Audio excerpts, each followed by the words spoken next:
चल, तू भी भीतर चल, उठा करके अपने को भी जेल में भी डाल देंगे, भीतर कर देंगे। भैया बड़ा विचित्र स्थिति है। प्रैक्टिकल नहीं दारोगाजी करने देंगे। इंस्पेक्टर साहब उनके जो बार बार चिल्ला रहे हैं गुरु जी लोग, जो है सब भीतरे है, जो है सब भीतरे है, बाहर तो कुछ है नहीं। जो है यदि कानून का डर नहीं होता तो वही थोड़े देर के लिए नक मुंह दाब दिया जाए तो सब भीतर वाला उनका बाहर हो जाएगा। भीतर क्या है? कुछ नहीं है, एक मशीनरी है। अब ये बल्ब में पावर हाउस है, बल्ब में पावर हाउस तो बाहर का तरवा छोड़ा दीजिए ना, रोशनी गायब हो जाएगी। खाली तरवा हटा दीजिए, रोशनी गायब हो जाएगी। अब माइक में पावर हाउस है, तरवा खींच दिया जाएगा, इनके सारा ये बुलबुल बंद हो जाएगी। तो उसी तरह से भैया भीतर कुछ नहीं है। भीतर का है? कुछ नहीं है, जो है सो बाहर है। ये अनहरा बहिरा से भी जोगी ध्यान क्रिया करते कराते हैं सब, यानी ये सब कहा जाने भीतर बाहर माने क्या होता है। तो जब तीसरे शरीर, जब आत्मा ईश्वर ब्रह्म शिव को साक्षात देखने चलेंगे तो वास्तविकता ये है कि जब उस दर्शन में जाएंगे तो वहां शरीर रह ही नहीं जाती है। वहां तो वो ज्योतिर्मय तेजस्मान एक चेतन सत्ता रह जाता है। इस सूर्य से भी अधिक तेज, इस सूर्य से भी अधिक ज्योतिष्मान, लेकिन ताप नहीं, शीतलता से युक्त, शांति और आनंद से युक्त, वह एक चेतन तेज रह जाता है। अब वहां भीतर बाहर का निर्णय कैसे होगा? वहां भीतर बाहर का निर्णय कैसे होगा? ठीक है, हम भीतर देखते हैं। कहां भीतर देखते हैं? आंख खोली जाती है तो हर देखने वाले को दिखाई देता है कि वो सामने देख रहा है। हर देखने वाले को दिखाई देता है कि वो सामने देख रहा है। भीतर कहां देखता है?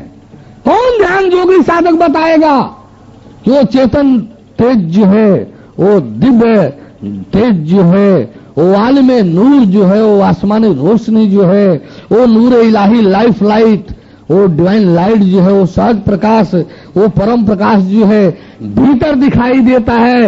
ये मत भ्रष्ट सब जाने तो नहीं, पकड़े तो नहीं, घोषित कर दिया कि भीतर दिखाई देता है।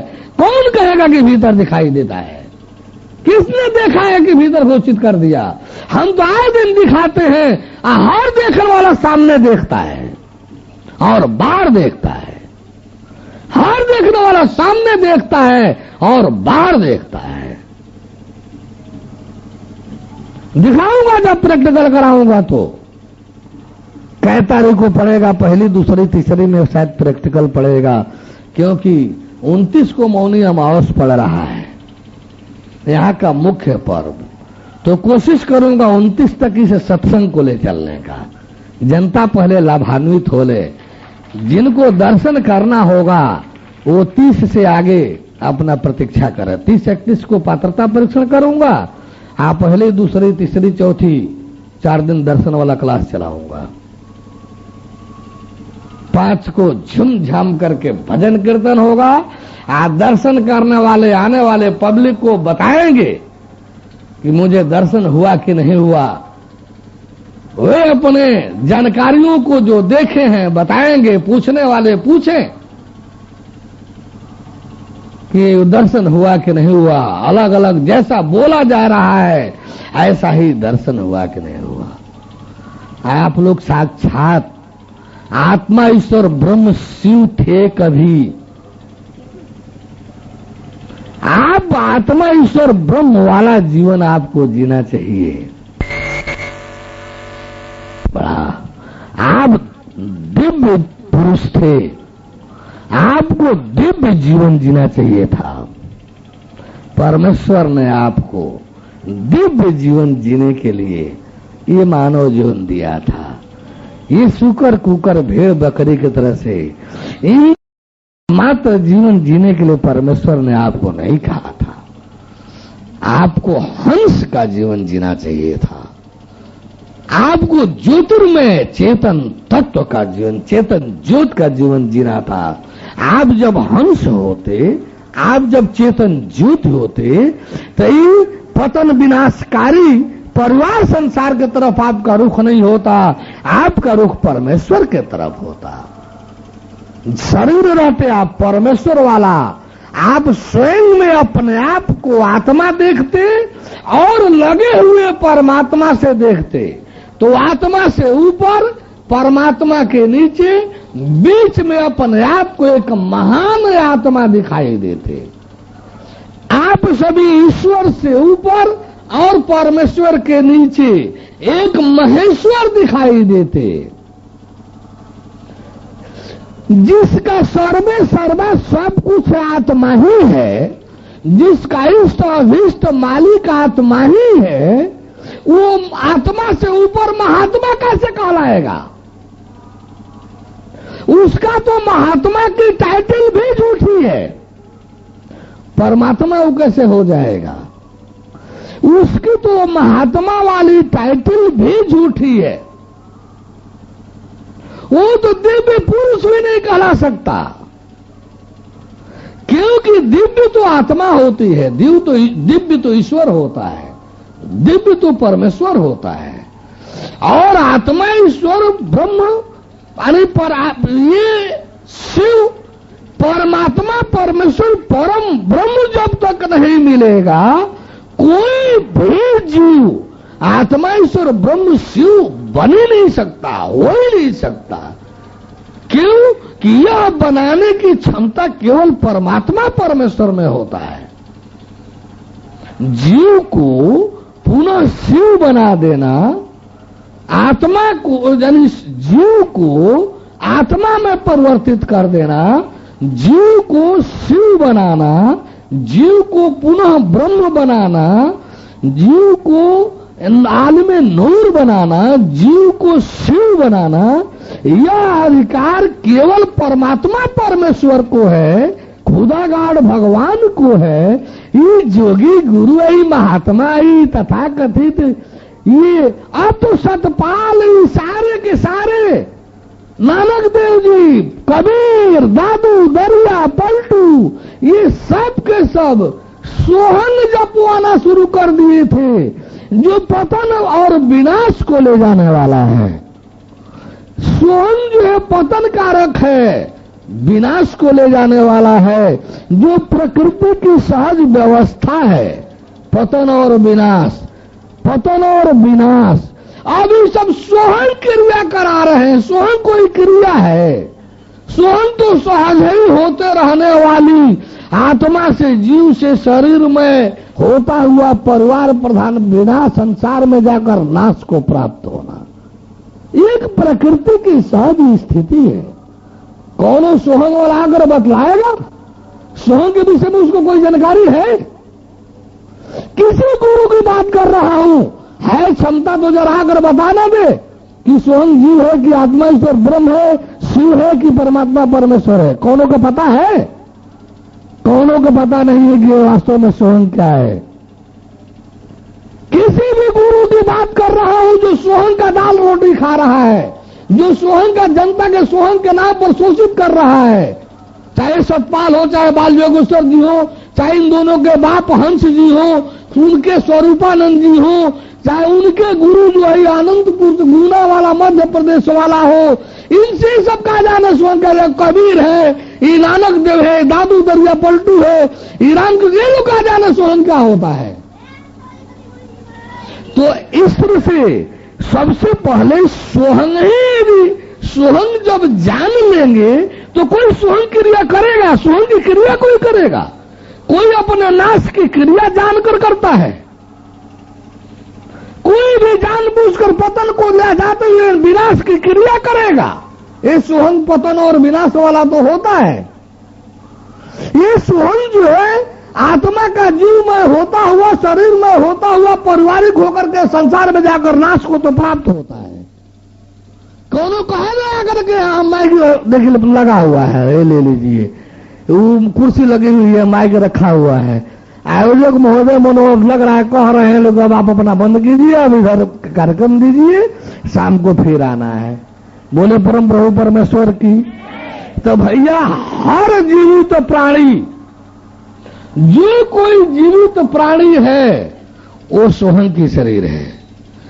कोई सोहन कोई योग की क्रिया नहीं है, सोहन कोई साधना नहीं है।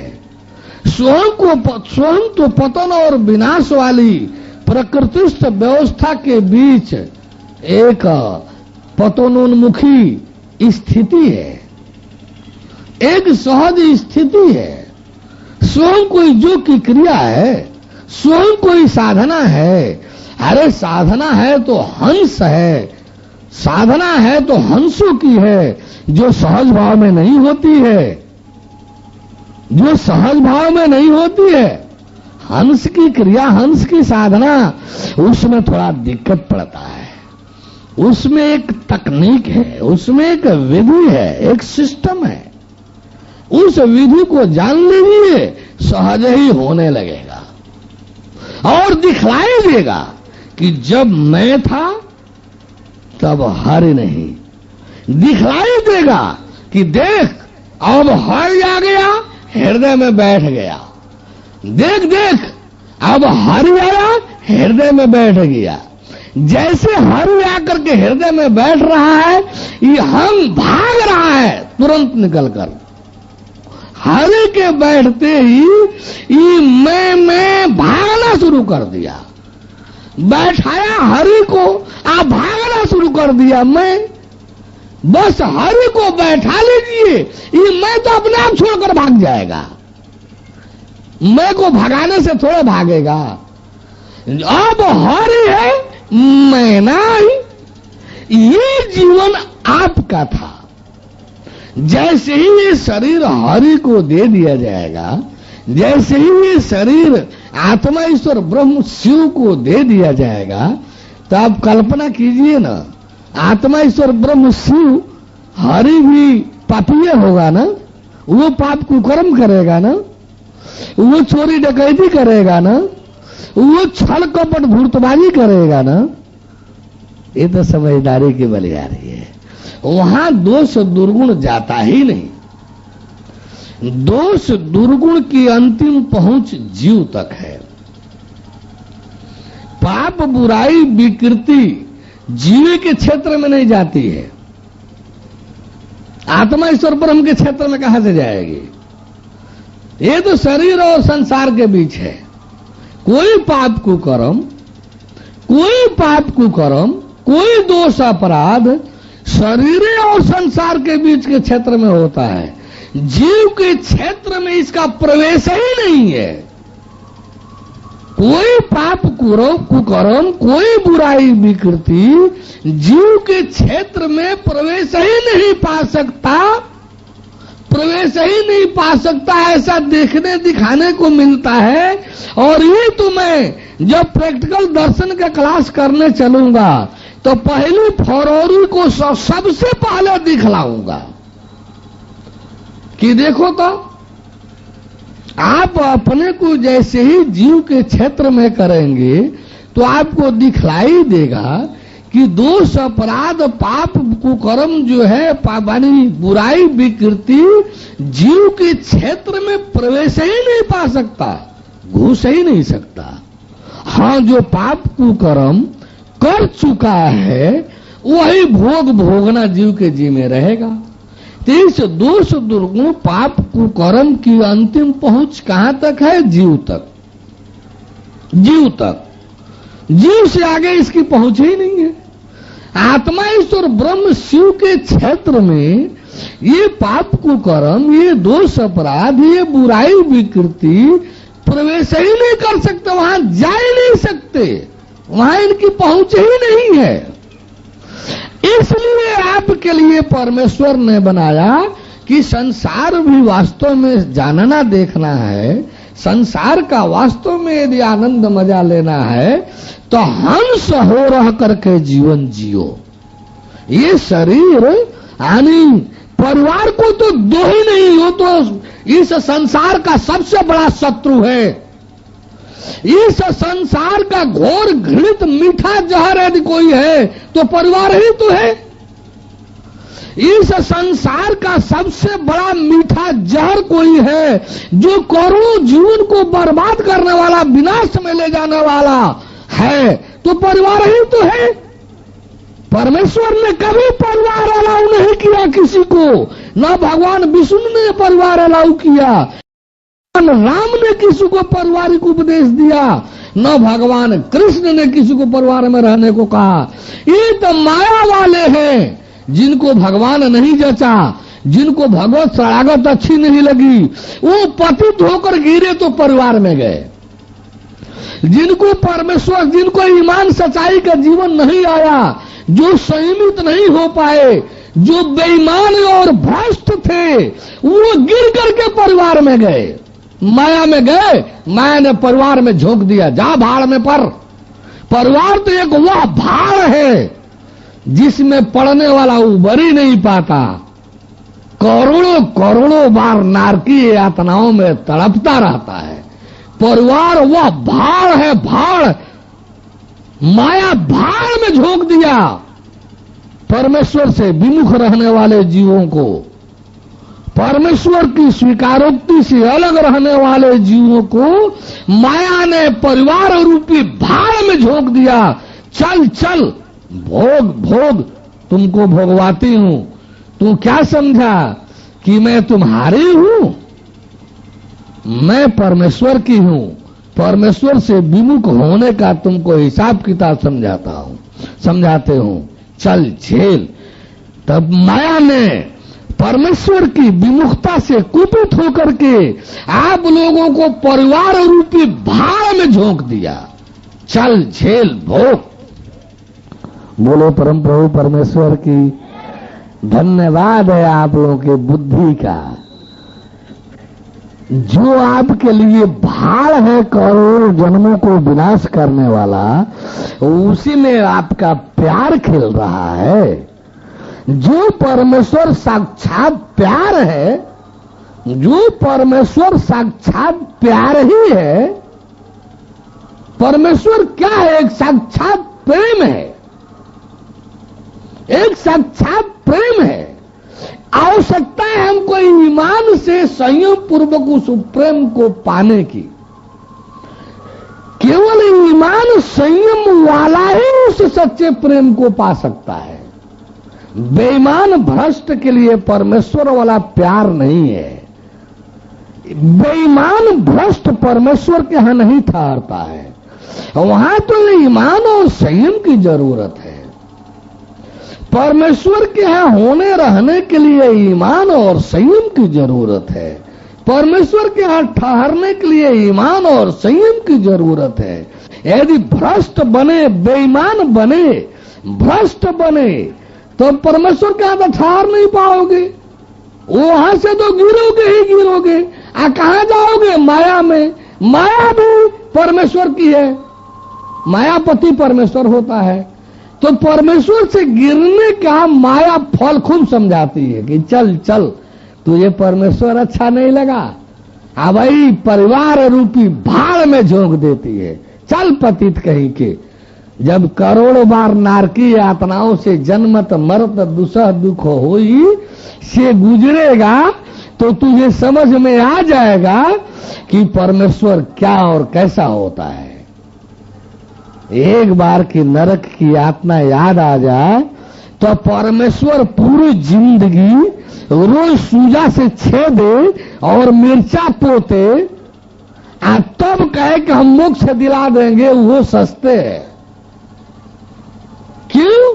कि 100 वर्ष का दिन, जन्म के दिन से ही सूजा छेदना और मिर्चा छापना शुरू हो, रोज ऐसी पीड़ा मिले, रोज मरण के दिन 100 वर्ष रोज ऐसा छेदते साटते रहे। इहो को 36,500 दिन न, कुल मिलाकर 36,500 दिन न, कुल मिलाकर के 36,500 दिन न। और हजारों करोड़ों बार जो नारकीय यातनाओं को झेलना पड़ेगा वो, हजारों करोड़ों बार जो नारकीय यातनाओं में तड़पना पड़ेगा वो, तो हजारों करोड़ बार के नारकीय तड़पन से ये 36,500 बार, यानी ये तड़पन तो सस्ता ही सौदा है ना। इसीलिए गुरुओं ने कहा यह तन विष की बेलरी, यह तन विष की बेलरी आ गुरु अमृत की खान, यह तन विष की बेलरी आ गुरु अमृत की खान, शीश दिए जो गुरु मिले तो भी सस्ता जान। अब गुरुआ तो कुल में पाठ पढ़ा रहे हैं सब, देखो चेला, अरे शीश दिए जो गुरु मिले तो भी सस्ता जान। देख चेला, देख पढ़ लाइन है, पढ़ कि शीश दिए जो गुरु मिले तो भी सस्ता जान। गुरु जी वो लाइनियां नहीं दिखाएंगे कि गुरु अमृत की खान, गुरु जी ये दूसरा चरण नहीं दिखाएंगे चेला को कि गुरु अमृत की खान। गुरु वह है जहां अमृत की खान हो, जहां अमृत बांटते रहा जाए और अमृत उसका अमृत स्थित रहे, स्थिर रहे। गुरु को किसका नाम है? जो अमृत तो बांटता है, जो ज्ञानामृत देता है, जो मुक्ति और अमरता को साक्षात दिखलाता है। मनवाता नहीं कि चेला जाप कर तेरा उद्धार हो जाएगा, चेला नाम जप तेरा उद्धार हो जाएगा, चेला ज्योति देख तेरा उद्धार हो जाएगा। एक उल्टा भरमाना, भटकाना, फंसाना, लटकाना है। ऐसी मुक्ति अमरता है तो साक्षात दिखाई देना चाहिए कि मैं माया से मुक्त हो गया, अब मैं जमराज के नारकी यातना में नहीं जाने वाला। अब तो मैं जब तक शरीर है भगवान का, भगवान की भक्ति सेवा, आज जब शरीर छूटेगी तो सीधे अमर लोक परम धाम। ये नर्क, स्वर्ग और ब्रह्मलोक, शिवलोक नीचे पीछे छूटता हुआ दिखाई देगा। चलने लगेंगे तो कहीं इंद्र स्वागत के लिए तैयार रहेंगे अपने देवता लोगों को, तो कहीं ब्रह्मा जी स्वागत के लिए तैयार रहेंगे स्वागत करने को, तो कहीं भोले शंकरो बाबा तैयार रहेंगे स्वागत करने को। क्या है भाई? यह जीवात्मा परम धाम की वासी है।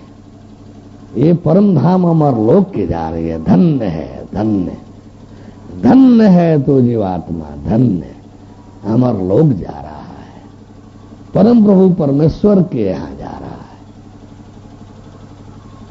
है। ये स्थिति होती है। तो परमात्मा के यहां कितना दंड पीड़ा है, परमात्मा अच्छा नहीं लग रहा है। भोग व्यसन के आगे परमात्मा, पाप कुकर्म के आगे परमात्मा, बेईमान या मत भ्रष्ट लोगों के लिए परमात्मा। यहां तो ईमान और संयम चाहिए। परमात्मा तो ईमान और संयम का भूखा होता है, परमात्मा तो आपके भाव का भूखा होता है। बोले परम प्रभु परमेश्वर की, परम प्रभु परमेश्वर की, परम प्रभु परमेश्वर की। सत्यमेव जयते नानतम। भैया शाम को भी क्लास है, शाम को देर हो जाता है तो अच्छा नहीं लगता है। कानूनी बाध्यता 10 बजे आ जाती है, इसलिए यानी हम कोशिश करेंगे आज 1 घंटा पहले आने की। रात 1 घंटा और देर हो गया था आप लोगों की प्रतीक्षा में, ये लोग हमको बुलाते नहीं है। आज हम एक घंटा पहले, यानी 6 बजे से क्लास है, तो आज मैं 6:30 बजे तक आने का कोशिश करूंगा ताकि शाम वाला क्लास भी भरपूर थोड़ा मिले। इसलिए अब इस क्लास को, अब यही क्लास शाम को तीसरी शरीर से चौथी शरीर कैसी क्या होती है अब ये लेकर चलूंगा। आत्मा ईश्वर ब्रह्म शिव क्या होता है, कैसे उत्पन्न होता है, वो आत्मा ईश्वर ब्रह्म शिव की बात बता रहा हूं, वो अब शाम को चलेगा। तो इस समय जिस भाई बंधुजन को शंका समाधान की बात पड़ती हो, इस समय खुला समय है, दिल खोलकर कर लेना चाहिए। दो शर्त, यानी शांति में ढंग से प्रेममय वातावरण में होना चाहिए। शांति में ढंग से यदि प्रेममय वातावरण में नहीं होगा तो शंका समाधान झगड़ा के लिए थोड़ा होता है, वो तो जानने जनाने के भाव के लिए होता है। तो जो कोई भाई बंधु यदि किसी भी प्रकार का शंका हो उनके पास, तो उसके समाधान है दिल खोलकर आ सकते हैं। मेरी कोई बात तथ्य उनको गलत लगी हो तो दिल खोल करके उसके समाधान के लिए आ सकते हैं। एक आदमी यदि किसी का शंका समाधान हो रहा है तो दूसरा कोई यदि चाहता है कि शंका समाधान, तो पहले से आकर यहां बैठा रहे। ये नहीं कि एक आदमी चला जाए, वो पीछे से उठे तो धीरे धीरे आवे। तो सैकड़ों लोगों का जिसमें बैठे पूरा पंडाल भरा है, सबका समय व्यर्थ ही तो जाएगा, सबका समय व्यर्थ ही तो जाएगा। इसलिए एक पूछे तो दूसरे तीसरे पहुंचे रहे, जब दूसरे तीसरे पूछे तो चौथे पांचवें पहुंचे रहे। और यहां आकर दिल खोलकर आप लोग अपनी बात रखिए, भय मत कीजिए, संकोच मत कीजिए। हमारे खिलाफ भी यदि कोई जानकारी है तो दिल खोल कर रखिए। बोले परम प्रभु परमेश्वर की, परम प्रभु परमेश्वर की। लीजिए भैया आए हैं, इनके शंका समाधान को आप लोग प्रेम से सुनिए। जय प्रभु स्वामीनाथ जी। मेरा पूछना यह है कि वो उद्भिद में जीव रहती है कि नहीं?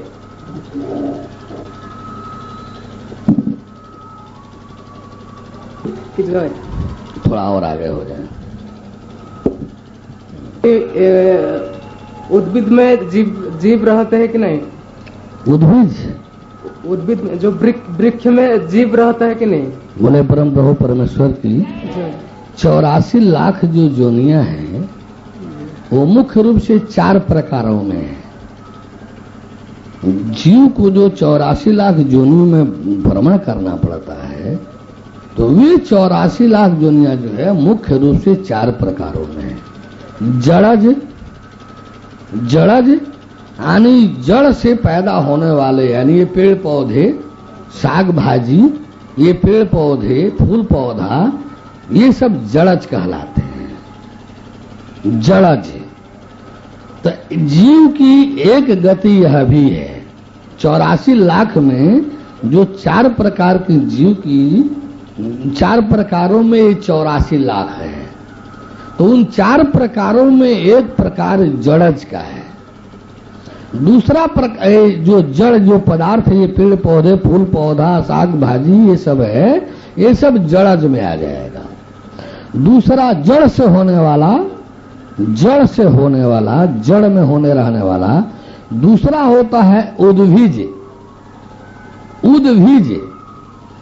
जैसे गंदा से पैदा होने वाला, जैसे पसीना से, मल से, चिलर पड़ गया कपड़े में, ढील पड़ गया बाल में, ये ढील, चिलर, मक्खी, मच्छर, ये कीड़े जो गंदगी से पैदा होने वाले जंतु हैं, जीव हैं, उनको उद्भिज कहते हैं। उद्भिज। जड़ज से श्रेष्ठ उद्भिज होते हैं। जड़ज से श्रेष्ठ उद्भिज होते हैं। इसके बाद होता है अंडज, यानी अंडा के माध्यम से उत्पन्न होने वाला जीव, जैसे पक्षीगण है, जैसे सांप है, यानी अंडा से उत्पन्न होने वाला, इसको अंडा, जैसे मुर्गी है, जैसे सांप है, जैसे ये पक्षीगण है, ये अंडज है, यानी अंडा के माध्यम से प्रकट होने वाला जीव। बात समझ में आ रहा है? और चौथा जो प्रकार है वो है पिंडज। जड़ज, उद्भिज, अंडज, पिंडज। पिंडज माने पिंड रूप में पैदा होने वाला। पिंड रूप में, जैसे आदमी है, एक शरीर ब्रह्मांड है और ये पिंड है, तो पिंड रूप में, जैसे शरीर आकृति रूप में मनुष्य है, पिंड रूप में शरीर आकृति रूप में पैदा होता है। जैसे गाय भैंस के बछड़े हैं, बछिया है, भेड़ बकरी के बछड़े बछिया हैं, ये सब पिंडज में आते हैं, जो सीधे बच्चा के रूप में प्रकट होते हैं। ये सर्वश्रेष्ठ है, यानी जो जड़ज से श्रेष्ठ उद्भिद, उद्भिद से श्रेष्ठ अंडज, और अंडज से श्रेष्ठ पिंडज। परम प्रभु की है ये वाणी, जल्दी ही सतयुग आएगा, सत्पुरुषों का राज बनेगा, पापी नहीं बच पाएगा।